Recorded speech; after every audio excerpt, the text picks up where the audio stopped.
anime fall off is a real thing. It's something that is typical when it comes to a lot of anime in the middle to low run whenever a season comes out. Usually a first season will be a banger, it'll be super good, but the second one might not live to the expectations of the first in various different forms. It's something that is not uncommon to the point where in some cases it could even be a meme in the anime community. But what's more uncommon is the significant drop-offs that honestly need to be studied to such a degree as to what the fuck even happened. The pivot and story condensing of season 2 of Promised Neverland, the studio change and subsequent animation drop of One Punch Man season 2, and just the abomination that is Seven Deadly Sins are all just some of the examples of some really bad drop-offs when it comes to anime sequels. And it seems like we have another example of that with the newest season of Blue Lock season 2 having an animation drop so aggressive that people have now dubbed it PNG Lock. Or, you know, I would have said that if it wasn't for the damn episode 13 and 14 becoming major bangers all of a sudden. Yeah, if you guys haven't watched Blue Lock season 2 or haven't finished it yet, episode 13 and 14 basically broke the internet with how amazing the Sai and Rin interaction was. But what they did for both of those episodes has seemingly pivoted the entire perception of Blue Lock, where everyone was shitting on Blue Lock season 2, calling it PNG Lock, calling it how it's one of the biggest fall-offs in anime history in terms of animation. But now it seems like everyone's excited. Everyone loves Blue Lock season 2. Everybody wants a season 3 super fast. They want to know what's going to come out of it and when are we going to get it. And honestly, it's kind of weird and almost made me want to drop the video, because now that it seems like the perception for Blue Lock season 2 has seemed to pivot a bit, well, I say a bit, but a bit more aggressively, I wondered what was the point of making this video and if it would even be received in the light that I kind of wanted it to. And so a video in which I felt like I would have to defend Blue Lock's quality, and not in terms of animation, but in terms of various other aspects within the anime, I thought I was going to have to do that. But now this is going to be a video for everyone who's latching on to the Blue Lock season 2 hype from the finale, telling you, no, it didn't just get good. It's always been good, but you were too shallow to see it. So why don't we go ahead and dive into the reasons why Blue Lock season 2 has been good from the start. Now, before we get into the reasons why I think Blue Lock season 2 is still so peak. Now, before we get into the many ways why I think Blue Lock season 2 is still a phenomenal anime, if you clicked on this video and you thought that this video was going to be a video defending Blue Lock's animation, I'm going to stop you right there, because this is absolutely not that type of video. Because while I was still entertained by everything Blue Lock season 2 did, I have to admit the animation quality is definitely a massive step down. Now, obviously, there could be a plethora of different reasons why the animation quality is bad. Maybe there was a change in the workforce, maybe this was given to a different part of the studio, maybe it was budget cuts, maybe it was working issues. When it comes to Japanese animation, you really don't know.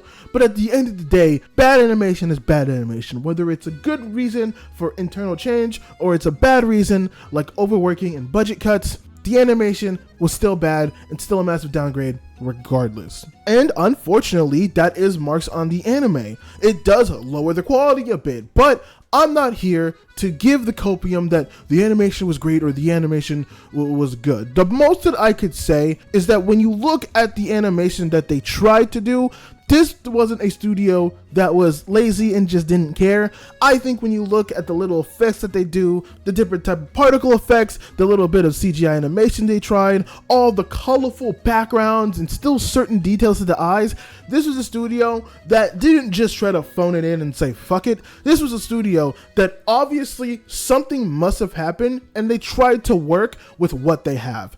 And I think what they had was not bad, it just wasn't season 1, and that's a massive downgrade because season 1 was peak with animation. I specifically reviewed Blue Lock season 2 for my episodic show because I heard that the animation was great, and I looked at it and it was great. Now there's other reasons that we'll get into why I think Blue Lock is great, but for season 1 the animation was a big part of it. And unfortunately, when you don't have that same animation and it gets downgraded to a lot of stills and a lot of slow motion aspects that aren't as detailed and aren't as fluid as season 1, yeah, that's a massive drop. That's points. Unfortunately, that is a negative. Yet, despite all that, despite everything I just told you, I still think that Blue Lock Season 2 is, in fact, a great anime. And these are the various reasons why I think so. One of the first things I want to touch on is the character dynamics and character personalities from everybody in Blue Lock. Because my lord, are the character dynamics and the personalities of the majority of the cast,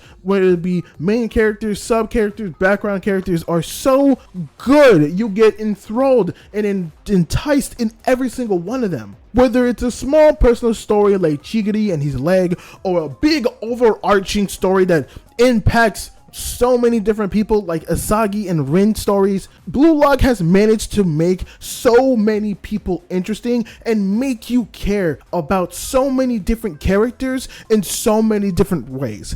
And that is a feat that many anime cannot do. It is so hard to build such a large cast of characters and make you care about every single one. Yet they do that with Asagi, they do that with Rin, they do that with Baru, with Chigiri, with Sai, with Rin, with Shido.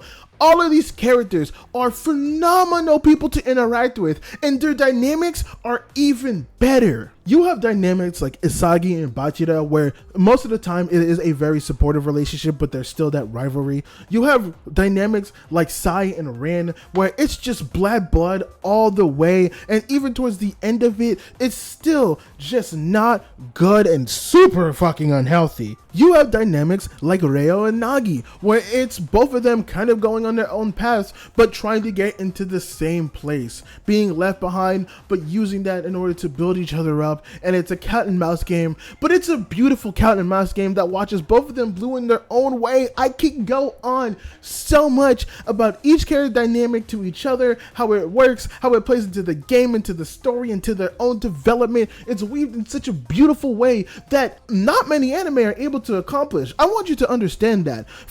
To take this big cast and make them such an interwoven type of relationship where not only they're affecting themselves, but they're affecting their rivals, their friends, the coaches, hell, even some dynamics, they're affecting their own family members, as we see in some of these episodes. It's beautiful. It's almost like a symphony of beautiful storytelling in one go, and it's amazing. And all of it is played out through the entirety of soccer. That's the beautiful thing about it. Each one of these dynamics can be told out in a single field, and they can take time on each one of them, go back and forth, and it all feels so natural. So when you're watching this and you're watching all of their matches, you're watching the main U20 arc, you're invested in the characters, you're invested in what happens with the characters and their friends, their rivals, what's happening in the game, what's happening to their own psyche. There's so many things that you're invested in that it just grips you by the goddamn balls or whatever you got, whatever thing that you got in your pants, and it tells you to pay attention. It demands your attention, and it gets it in the best way possible. Another aspect when it comes to how great Blue Lock Season 2 is the voice acting. And honestly, the same thing that I'm going to say about Season 2 can be said about the same thing with Season 1. In the fact that the dub and the sub for both of these is just phenomenal. Now, if I'm being honest, voice acting in anime isn't something I necessarily touch upon a lot. And that's because I think the majority of voice acting is fine for the most part. It's definitely passable and still enjoyable. And it comes to the point where you have the whole sub versus dub conversation, which, that's a whole video in itself. We don't need to touch that shit. But for the most part, in both regards, dubs and subs usually are pretty good for the most part when it comes to their voice acting. But Blue Locks is so good for both Season 1 and Season 2. The quality of the voice acting doesn't drop, and because you feel emotion in every single word all of them ever say. Whether it's pain, whether it's happiness, excitement, sorrow, anger, they are able to capture that feeling so well. And some of the best voice acting has to come from Isagi's voice actor in the very moments where his ego just takes over and he insults people. Insulting people is some of the best stuff, and we see it in the second half when he's insulting Ego to tell him to figure out what to do to win. It's really beautiful. It's really great. Another voice actor who I think does really well this season is Oliver's voice actor, and he does it in such a good way where he plays off that melancholy, that very calm voice that he has at the beginning, where he feels like he's very confident, right? He's going into the U20 match where it's a bunch of nobodies who are coming from Blue Lock. But throughout the match, you see him change, you see him get more excited, you see him get back to that old self he was, to the point where he's talking about the flowers and blooming and being cut off, that he finally gets into that flow state, that really intense part of himself that Blue Lock has been able to capture since season 1, and now it's affecting all of the U20 people, including Oliver. Oliver, being the heart of that team, exemplifies exactly that. It is fucking great. Oliver and Asagi are standouts, but everyone else does put on a wonderful, wonderful performance. The only other person I probably want to highlight is Baru, but to be fair, I just love Baru. I love Baru so much. Like, the only other person that I think I like more than Baru is Shido, and that's just because how insanely insane they are. Next aspect I want to touch up on is atmosphere, and this one's going to be kind of difficult to explain, but I'm going to try my best to do so. I think some of the best anime are the anime that can make you feel like you're either put into the world or entrench you so much into the world with its atmosphere. Another good example from this season that Blue Lock Season 2 was from as well is Dandadan Episode 7.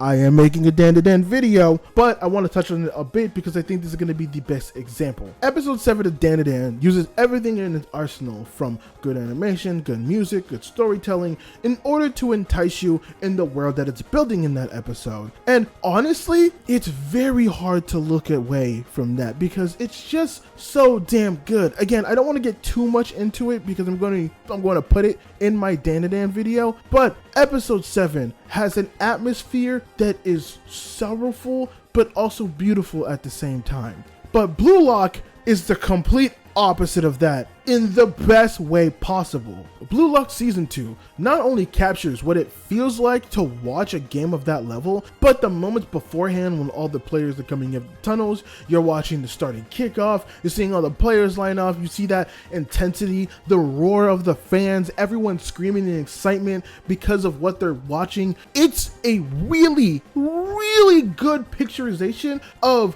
a real life soccer game, an intense real life soccer game. It is so much so that at times I just felt like I was watching a soccer game, and it felt amazing hearing the crowd, hearing the fans, hearing the players, watching the players. It genuinely felt like I was watching an actual soccer game, and it brings that sports-like energy in you. When you see a goal, you want to just stand up and cheer, not only because you feel that atmosphere, but going back to the previous thing I said, you get the energy from the players, you're invested in the character dynamics, you're invested in everything like that because it's so damn good and it's all playing against each other in the best way possible. Not only is that atmosphere captured, but they even tell stories throughout the crowd. One in particular that I do want to put a light to, and I wish I found the person who addressed this. I'll try to see if I can put them in the description or somewhere in this video. There is a couple that does go to the game, and the boyfriend is super excited about wanting to watch the game because it's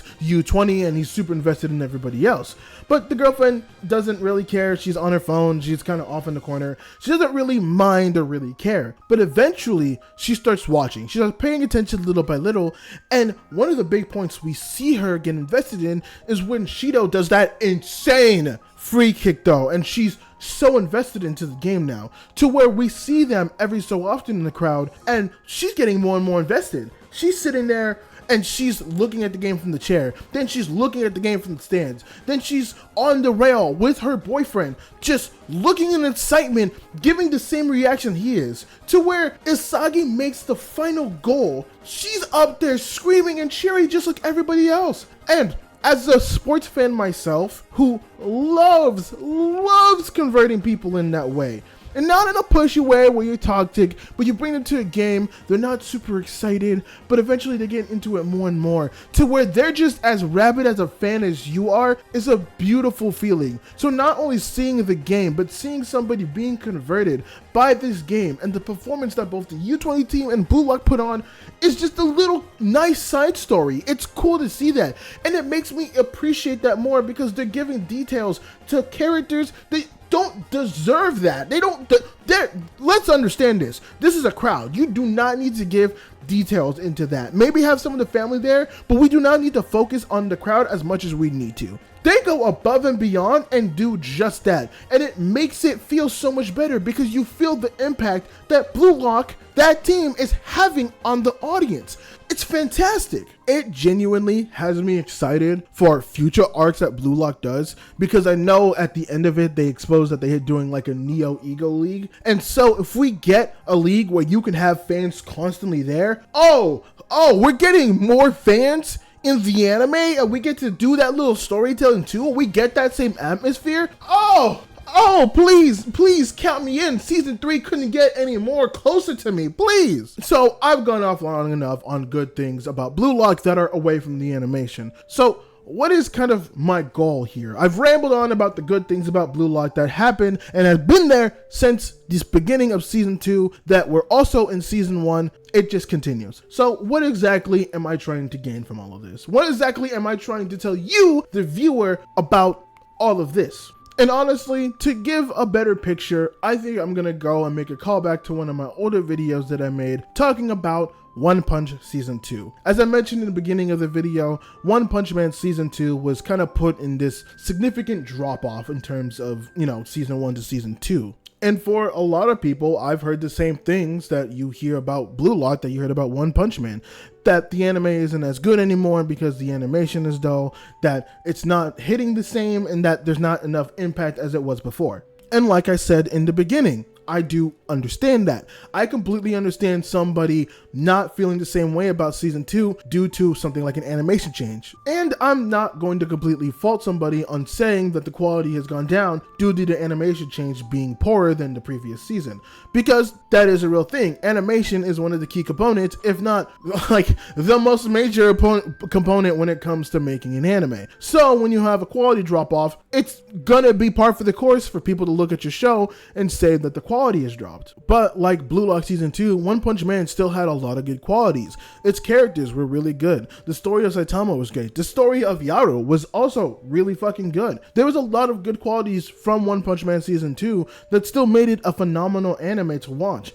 I would never call One Punch Man Season 2 bad. A drop of quality? Sure, but never a bad anime, and I'd go as far to say that that season was a great anime. And just like I said that so many years about One Punch Man Season 2, I'm going to say that about Blue Lock Season 2. Blue Lock Season 2 is in fact a significant drop-off when it comes to the animation, but there's so much else going for it that it's beautiful quality. It's a beautiful quality anime that still deserves love, especially at the beginning of the season and at the start of the U20 arc. And to me, this is where I start to think that a lot of what the anime community is, honestly, for lack of a better word, is kind of shallow. We all want good animation in our shows. That's par for the course, like I've always said before. You want good animation because good animation means you can look at something that's pretty. You want good animation. That's not a bad thing. I could completely understand that. And for anyone who says that they wouldn't want good animation in their story, well, you're just lying to yourself. You want that JJK level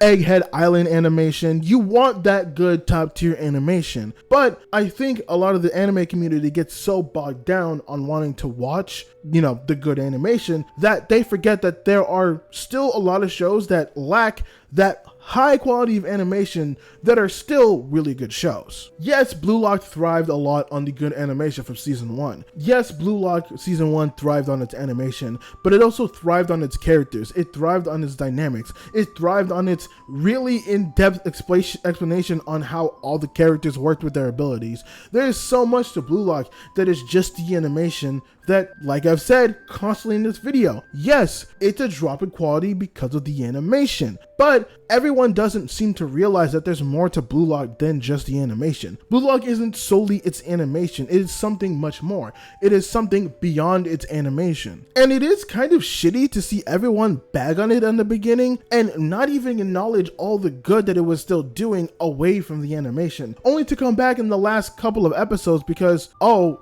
they brought out banger animation again, and now everyone's kind of on this Blue Lock hype train. And look, I get it. I'm probably going to get a lot of comments of people sitting there telling me that I'm gatekeeping and that, you know, I'm pushing on people who want to enjoy Blue Lock now. No, I've always been against gatekeeping. Why would you want less people to enjoy the thing you like? You want more people so you could build a bigger community. My big thing is I just want people to realize that, yes, the animation wasn't great, but Blue Lock still has so many aspects of it that make it a phenomenal anime.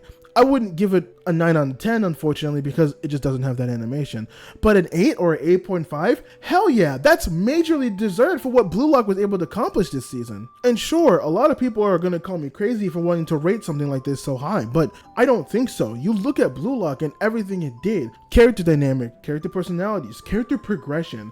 You see the atmosphere it creates. The voice acting was good. So many aspects of it was really thrived in season 2, but everyone just paid attention to the animation. Now, again, that's going to be the thing that's front and center. You're going to look at the animation and a lot of people are going to be turned off by that. And again, I completely understand that. It's a drop in quality. I don't know how many times I'm going to repeat myself, but it is a drop in quality. But, you know, I would like people to dig a bit deeper, dig a little more past that. Yes, it's going to be a hard watch, but maybe go ahead and pay attention to what the characters are. Pay attention to what the characters are doing. Pay attention to the feel of everything, and maybe you could appreciate it a bit more. Truly, I sound like a fucking asshole saying the way I'm saying it, but it's the best way that I can honestly explain it. Blue Lock is a show that is beyond animation. It is a show that has so many thriving, so many good, so many well put together pieces that something like an animation drop, I don't think it's going to fully stop it. You would have to start cutting and reworking stuff from the manga to the anime